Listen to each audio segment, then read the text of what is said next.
Hello, a very good morning to all of you and welcome to the FMG series 5 minute Gyan. इसमें अपन discuss करते हैं HCS या फिर UPSC में जो जो चीजें इंपॉर्टेंट रहती हैं उनको अपन छोटे से टाइम में काफी चीजें डिस्कस करने की कोशिश करते हैं। And if you are someone who is preparing for UPSC HCS, you can subscribe to our channel doctor Amit academy and click on the bell icon ताकि आपको नोटिफिकेशन मिलते रहे। This is about me, my name is doctor Amit and I have qualified HCS 2019। आप follow कर सकते हैं doctor Amit academy को Facebook, Instagram, Telegram पे and you can download the app.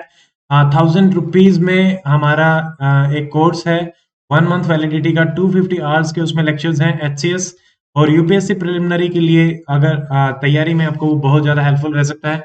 All the syllabus has been covered up comprehensively in that course, but validity 1 month है, so we have kept the price at 1000 rupees। और भी test series वगैरह के जो courses हैं वो आप join कर सकते हैं थ्रू एप्लीकेशन का लिंक आपको डिस्क्रिप्शन में मिल जाएगा। ठीक है, आज का जो अपना टॉपिक है that is about reforms and acts जो जो इंपॉर्टेंट है during the time of independence struggle. तो सबसे पहला हमारा आता है prohibition of the Sati and the female infanticide. 1829 में किसने किया था? During the term of Lord William Bentinck. ठीक है, सपोर्ट किसने किया था इसमें? राजा राम मोहन राय में, ये ध्यान रखना है। देन हमारा आता है डॉक्ट्राइन ऑफ लैप्स, DLDL। ठीक है, DLDL से ध्यान रखना है। Doctrine of lapse 1848, Lord Dalhousie. इसमें क्या होता था? जो अडॉप्शन करते थे सन्स का, ठीक है, तो नेचुरल हायर आपके पास नहीं होता था तो वो उसको, उसकी जो संपत्ति है उसको अडप लेते थे, उसका राजपाट अडप लेते थे। विडो रीमैरिज एक्ट 1856, ये आपका लॉर्ड कैनिंग के टाइम पे, लॉर्ड कैनिंग के टाइम पे इंडियन काउंसिल एक्ट 1861 और विडो रीमैरिज एक्ट। यहाँ पे हिंदू विडोज की शादी नहीं होती थी, ईश्वर चंद्र विद्यासागर की मदद से इस एक्ट को पास किया गया। ठीक है, और यहाँ पे 1861 बहुत ही ज्यादा इंपॉर्टेंट है। इसमें पोर्टफोलियो सिस्टम आपका आया था। ठीक है, पोर्टफोलियो सिस्टम, ऑर्डिनेंस की पावर वाइसराय को दी गई थी। ये इंपॉर्टेंटली आपको ध्यान रखने हैं। ठीक है, 3 मेंबर्स आपके नॉमिनेट किए गए थे, सर दिनकर राव, बनारस, ये सब। तो ये आप एक बार रिवाइज कर लेना, 1861 एक्ट। ठीक है, हिल्बर्ट बिल हमारा आया था 1883, लॉर्ड रिपन। ठीक है, लॉर्ड रिपन अच्छी चीजें लेके आता था। उसमें ये कहा था कि इंडियन जजेस जो हैं दे कैन ट्राई यूरोपियन जो आपके हैं ऑन इक्वल फुटिंग। ठीक है, यूरोपियंस को पहले यूरोपियन ही ट्रायल करते थे, बट इसको बाद में रिपील किया लिटन ने। ठीक है, लिटन घटिया काम करता था, रिपन बढ़िया काम करता था। तो आप लोगों के लिए सवाल है, लिटन को बोला जाता था फादर ऑफ ब्लैंक गवर्नमेंट। ठीक है, तो इसका ये ब्लैंक आपको भरना है। एक हिंट मैं दे देता हूं, father of blank government Lord Ripon. ठीक है, इंडियन काउंसिल एक्ट फिर आपका 1892 में आया था, जिसमें बहुत सारे ये अपने काम करनी है, लॉर्ड लैंसडॉन। ठीक है, इनके टाइम पे फिर हमारे ये सारे के सारे जो 1909 1919 ये आपको ध्यान रखने हैं कि ये बहुत ही ज्यादा इंपॉर्टेंट आपके एक्ट्स हैं। ठीक है, Morley Minto reform, MM Morley and Minto. तो आपकी दूसरा सवाल आज का आपके लिए ये है कि मॉर्ले और मिंटो में से वायसराय कौन था? मॉर्ले और मिंटो में से वायसराय कौन था? एक वायसराय था और एक आपका सेक्रेटरी ऑफ स्टेट था। तो वायसराय कौन था वो आपको बताना है। तो मॉर्ले मिंटो रिफॉर्म्स 1909 में आए थे। इसकी ट्रिक है एस फॉर सेपरेट इलेक्टोरेट्स हमारे आए, सप्लीमेंट्री क्वेश्चन पूछने की दी गई। ठीक है, और भी बहुत सारे एस हैं यहाँ पे। सत्येंद्र नाथ सिन्हा हमारे फर्स्ट टाइम एग्जीक्यूटिव मेंबर बने थे। आप इसको अपनी पॉलिटी हिस्ट्री में जहां भी अपन पढ़ते हैं एस से ट्राई करना। 5-6 सारे के सारे 1909 में किससे मिलेंगे? एस की ट्रिक से। ठीक है, Montagu Chelmsford reforms, MC reforms, यहाँ पे DC2। ठीक है, DC और 2 के मिलेंगे डायर की। ठीक है, कमीशन एक आया था हाफ, और ये जैसे कम्युनल इलेक्टोरेट आपके एक्सटेंड किए गए थे, इस टाइप से ध्यान रखना है। जलियांवाला बाग मैसेकर अपना कब हुआ था? 1919। ठीक है, और इसके बाद जनरल डायर ने ये किया था।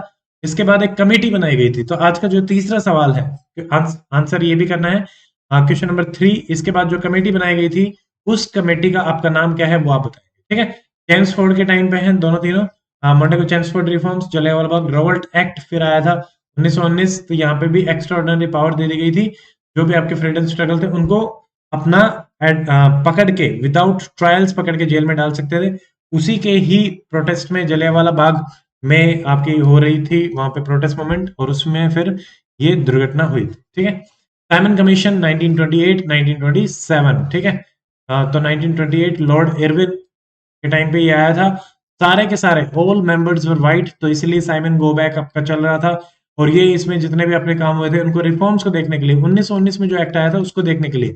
इसका एक और नाम था स्टैट्यूटरी कमीशन। ठीक है, स्टैट्यूटरी कमीशन के नाम से भी जाना जाता था, ये ध्यान रखिए।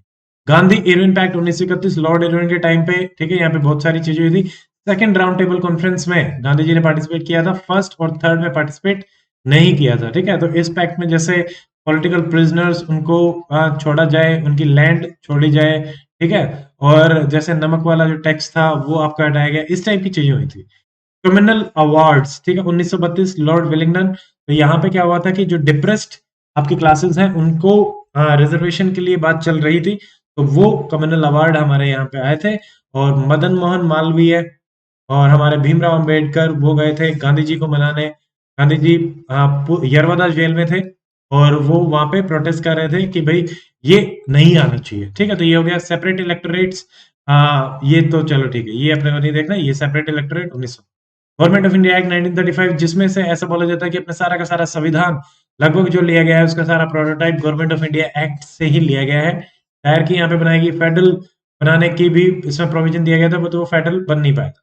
क्रिप्स मिशन 1942 में आपका आया था, डोमिनियन स्टेटस CDE, ठीक है। कॉन्स्टिट्यूएंट असेंबली बनाएंगे, डोमिनियन स्टेटस बनाएंगे, एग्जीक्यूटिव काउंसिल में इंडियंस को लेके आएंगे, ये इसकी रिकमेंडेशन थी। आईएनए ट्रायल्स हमारी हुई थी 1945 में, ठीक है, लॉर्ड वेवल के टाइम पे। तो यहाँ पे रेड फोर्ट पे हुआ था और यहाँ पे 3 अलग अलग धर्म के जो शोल्डर्स थे उनको ट्रायल किया गया। वेवल प्लान, वेवल में ध्यान रखना वेव जैसे बनती है हाफ हाफ, ठीक है, तो हाफ हाफ से ध्यान रखना है, हाफ मुस्लिम्स को देंगे, हाफ हिंदूज को देंगे, ये चीज ध्यान रखनी है। और हाफ मीन्स ज्वाइंट, और ज्वाइंट इलेक्टोरेट, तो ये बात करेगी थी वेवल प्लान में, जो एग्जीक्यूटिव काउंसिल जो है उसमें रिप्रेजेंटेशन दिया जाएगा, ठीक है। कैबिनेट मिशन प्लान, ये भी वेवल के टाइम पे 1946, और इसमें कॉन्स्टिट्यूएंट असेंबली बनाने की अच्छे से बात हो गई थी, मान लिया। माउंट बेटन प्लान, ठीक है, जिसको जून थर्ड प्लान भी बोला जाता है 1947, पार्टीशन प्लान भी बोला जाता है, जून थर्ड प्लान के नाम से भी आएगा, ठीक है। इंडिपेंडेंस ऑफ इंडिया एक्ट 1947, ये भी लॉर्ड माउंट बेटन के टाइम पे यहाँ पे पार्टीशन हमारा एक्सेप्ट कर लिया गया था, इंडिपेंडेंस ऑफ इंडिया मान ली गई थी, ठीक है। तो this is it, if you like, आपको ये वीडियो पसंद आया तो like this video and subscribe the channel, share this video with your friends. If you have any doubt you can put them in the comment section and see in the next video in the evening. हमारी जो लूसन की classes रहती है evening में, उस classes में मिलेंगे 8:30 PM अपनी क्लास रहती है, डेली लाइव क्लास रहती है। See you in that, till then stay healthy, goodbye and जय हिंद।